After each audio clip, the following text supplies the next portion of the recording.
Hi, this is Roger, thanks for dropping by. I don't film from here normally. This is my bench. I'm sat on my bench. This is where I sit when the sun's out and it's a nice day and have my lunch, which I've just done. I sat down and had some cheese and biscuits. I always have a light lunch. I don't eat much lunchtimes. I wait till my evening meal, which is relatively early for what some people would do, around 5 o'clock. That's when I have my main meal of the day. And so just some cheese and biscuits and half a glass of well-chilled white wine. And basically I couldn't stay out here. I had to go in. I've just come back out again to do this video. Welcome to the hottest day of the year so far. It's 28 degrees C in the garden today in the sunshine. That's warm. It's not boiling hot and unbearable, it's warm, quite warm, and it's too warm for me to just sit in, just not ridiculous, but it's just a little bit too much. I've been watching the bees, listening to the bees, and I probably was out here an hour for my lunch. I've now been out here another 15 minutes. There's a few bees around, quite a few honeybees over on that lovely geranium over there, the flash of pink you can see through the undergrowth, and a few dotted around elsewhere. And in all that time, not one butterfly, not one. It really is worrying this year. I'd have thought we've now had several consecutive nice warm days on the trot. I'd have thought it would have brought out those second and third broods, but no, not yet. We live in hope, I suppose. The one thing it is good for is drying your heavier washing. That's still one of my favourite shirts, and because it's heavy duty denim, it takes a bit longer to dry. So this is not meant to be a washing line. This is holding the fence up basically, but we're using it as a washing line at the moment. So yeah, and this time of year there is, I won't call it a serious problem for me, but it is for Hannah. This time of year, I'll see if the camera can pick them up. The garden spiders start getting around, and they make their webs across places where you would walk, so you can walk into them, and then they're then on your clothes, and Hannah goes loopy if that happens to her. So I don't know what to do. I mean, they're beneficial to the garden. They do eat bugs and things, but they say if you want to discourage them, just keep messing their webs up and they'll move on somewhere else, because obviously it takes a lot of energy and time to build a web, and if every day it keeps getting knocked down, then they will eventually move on. That's the theory. But I've got quite narrow walkways, so they will get around. Now, at the moment they're little. They get big, those garden spiders.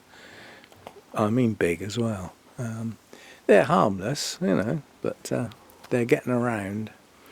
So I have to watch when I'm walking around. They will get between that tree and the shed. They will get between that and that staging. They'll get across here, stopping me get to the bench. Yeah? Whoops. Stepped off the edge of the paving. They'll get across here. They'll get across anywhere where there's a gap. And you can see that one there, that's got between the end of that laurel and that bush. That's quite a large gap. And they're getting around. They'll get across here, no problem. So, yeah, but I'm having to go out with the hose every morning now. I don't water everything. The bonsai up in here don't get much sun. They don't need doing every day.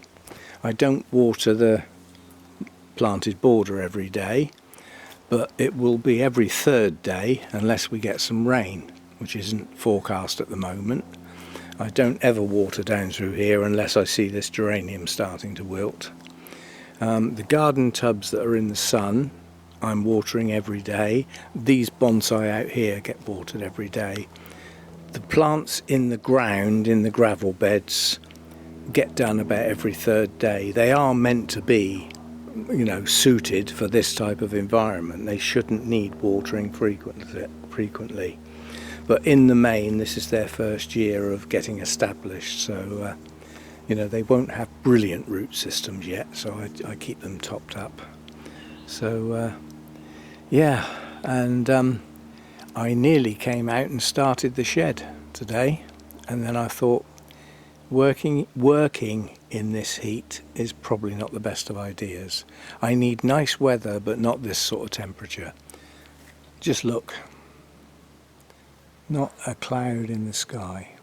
It's beautiful, people are on holiday this time of year. You couldn't ask for more, could you? People spend a lot of money going to other countries to get weather like this. And I can walk out the back door and here it is, just here, on the doorstep. There's a butterfly just flown past, but it didn't come in the garden. It just whizzed over next door's shed, so the other side of the bamboo. But they're just not around. Anyway, I just thought I'd let you see the garden in the full sun. This is the max. I must get my washing in too. Last time I looked, there was a spider sat in the middle of my shirt. We'll have to get rid of that before we take it indoors. Give it a shake, as they say. And you can see why I planted the primrose and things along here.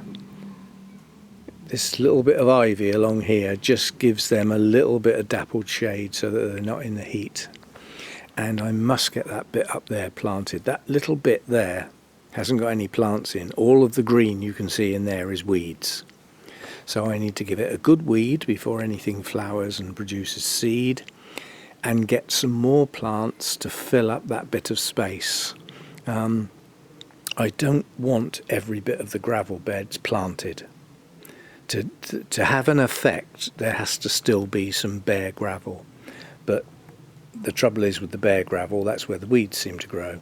And it's amazing me how many weeds I'm getting this year, bearing in mind I'm not letting anything go to seed.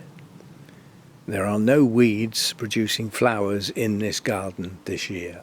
So I'm hoping by the end of this year, by keeping on top of the weeds, there'll be next to none next year. The only weeds that can possibly be here next year are those that have windblown, those that have come in over the fences. And that can't be much. So hopefully this year, with some extra work, we can deal with the weeds. This particular geranium is the only place really where there are multiple versions of honeybees. Now at the moment I'm just counting, there's one. So in this lovely bright sunshine with all of these blooms, there's one honeybee. On the herb, none. And they do come on here, and there's none. Is there such a thing as too hot for the bees? I wonder. But anyway, nowhere near the appropriate numbers of bees this year, and the butterflies are well down. It really is worrying. I'm hoping that by the end of the year things will have picked up, and then if we get a good spring next year without all that wet cold weather, hopefully everything will start to recover. But things are not doing well this year. And this heat is unbearable for some. I enjoy it, but I can't stay out in it too long. It's now on the back of my head and neck and my shoulders, and it's starting to creep through my shirt. Oh, I'd hate to be working in this, I really would. Imagine people working on the roads, putting down hot tarmac and stuff like that. Oh, it must be awful. Anyway, I've been lucky for most of my work for the last, while I was working, I'm retired now, was basically office work. And, even in this country, it was starting to get that offices were starting to get some air conditioning in. It's rare in this country, air conditioning, because we don't normally get enough heat to warrant it. And it's a very expensive way of heating in the winter, very expensive. So other forms of heat have been used traditionally. Anyway, I'm off back inside now. I've got some correspondence going on with a man who I bought the Disas from, the Disa orchids, and I'm hopefully taking a trip out this week to get some more. So yeah, that'll be good. Get me out of the house. I don't get out much. Some people say I should get out a lot more. To do what? You've got a job to go out nowadays without spending money, even if it's only the fuel in the car to go somewhere. So cheapest option is stay at home, look after your garden, look after your orchids, look after your bonsai, and keep your videos going. That rose is going to have to come out now. It's completely died back. It's taking the edge right off the garden. If I cut that back now, it'll shoot out again by the end of the year. It might even have time to rebloom, we shall see. But it won't do it if I don't cut it back. It needs that incentive to grow the side shoots and then perhaps produce some flowers again. So we'll finish on a nice bit of colour.